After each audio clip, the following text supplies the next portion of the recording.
Alright, as you guys may be aware, this patch and previous patches, everyone has been super tanky.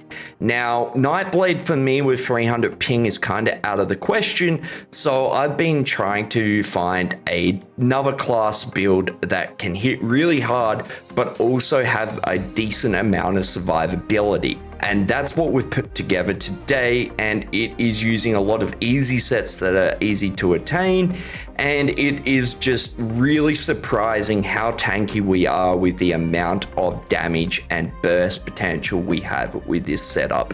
So without any further ado, boys and girls, let's get into it.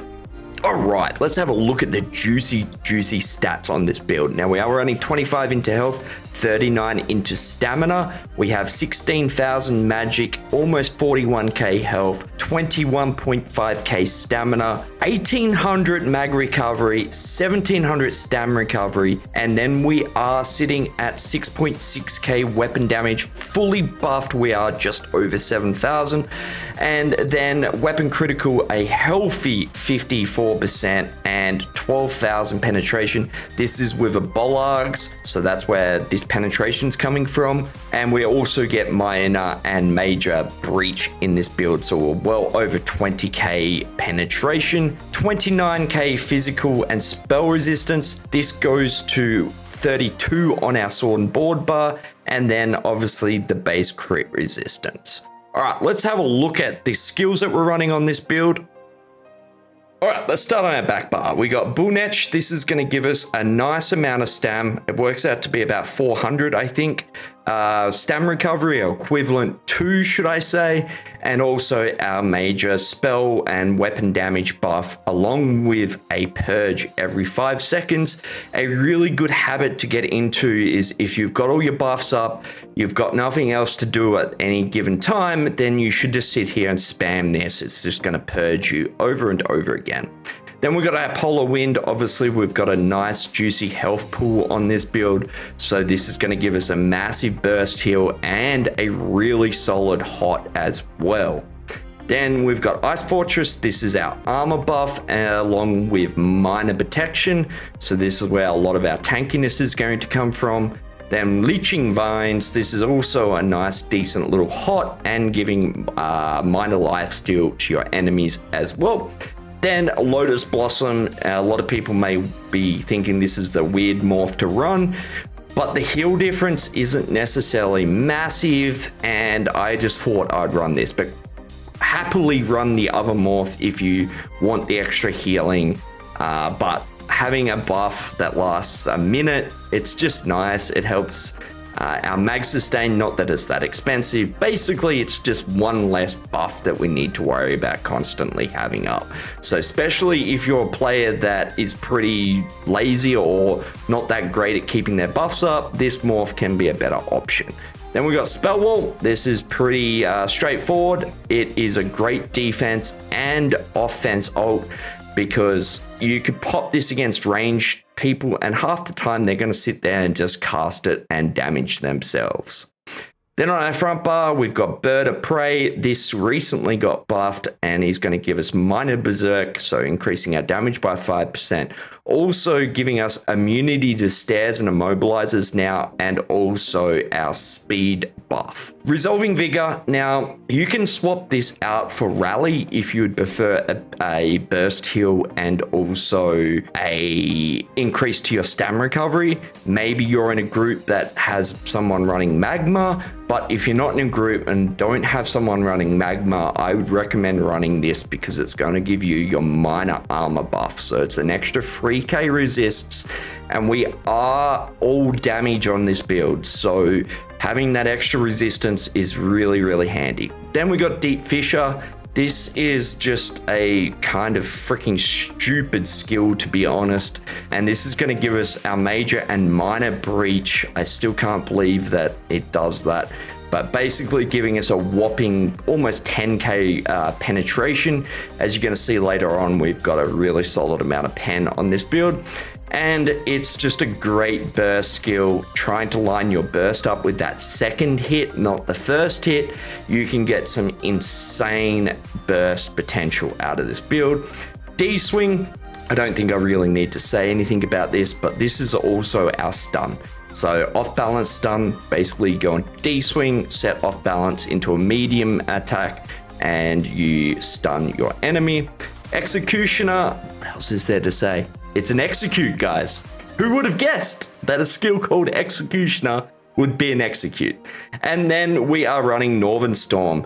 Now, if you're not an Aussie, I would probably recommend running DB here. Dawnbreaker with 300 ping is a bit shit. So that's why we're running Northern Storm. But if you're not Aussie, run DB if you want. But this is nice because it gives you and your group major protection as well. So it can help relieve your incoming damage when you go into your burst window. Let's move on.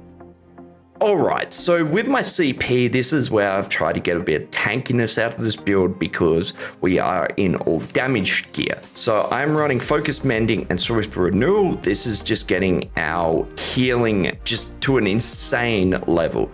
And then obviously we're getting more crit healing from Fighting Finesse and then Backstabber for our crit damage. The Fighting Finesse and Backstabber is really important on this build. The other two, feel free to swap out. One other one that is a really good option is Exploiter because we are using D swing to set off balance. So that's another great option. And then Force of Nature is also another great option. If you just wanted more damage, swapping the two healing CP out for those two would be the way to go. Then we're running Survival Instincts, just a sustain monster. There's not much else to say about that. Max health for those bigger heals. Speed buff, this is pretty much a go-to on all my builds. And then Fortified.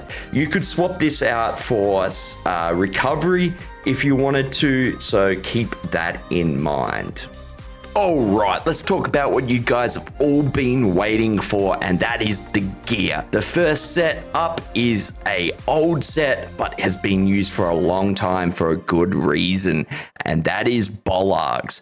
Gives you a line of weapon damage, and when we hit our ultimate, it is just going to give us a massive amount of penetration and a good chunk of weapon damage as well. Not much else to say about it. Next up is another classic set that has been used for a long time, and that is Clever Alchemist.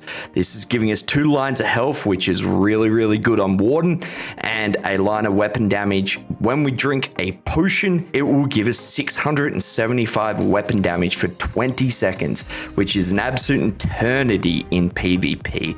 And then on our front bar, we are running Order's Wrath. This is one of my new favorite sets. It's been out for a little while now, but it's going to give us a fair bit of crit chance, which is what we need on this build, along with a line of weapon damage and 8% crit damage and healing, which is just really, really solid. That crit healing, I think, is underrated. And then we are running Trainee, 1 piece on our jewelry. I recommend jewelry piece here so you don't need to craft in 2 pieces of jewelry. And then we are running Marken. Now you can quite easily run Sea Serpents here if you want to absolutely smack if you run Sea Serpents on this, you will absolutely delete people. It's just, I cannot handle the slow at all. So if you want to do that, that's perfectly good and will work really well on this build.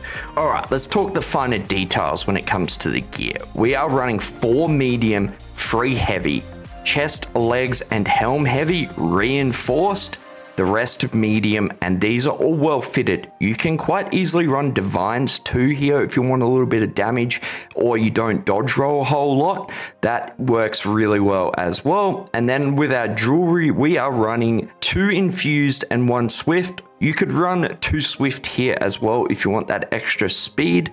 Then on our front bar weapons, we're running an axe with Precise. Precise it's kind of needed to get our crit chance up into the 50s. It's just unfortunate. There's no other way of really doing it. We're also running minor crit buff poisons on our front bar. This is also going to reduce the enemy's crit damage by 10%. And then on our back bar, we are running sword and board, a precise sword, and a sturdy shield. This could also be infused if you needed it or wanted it to be.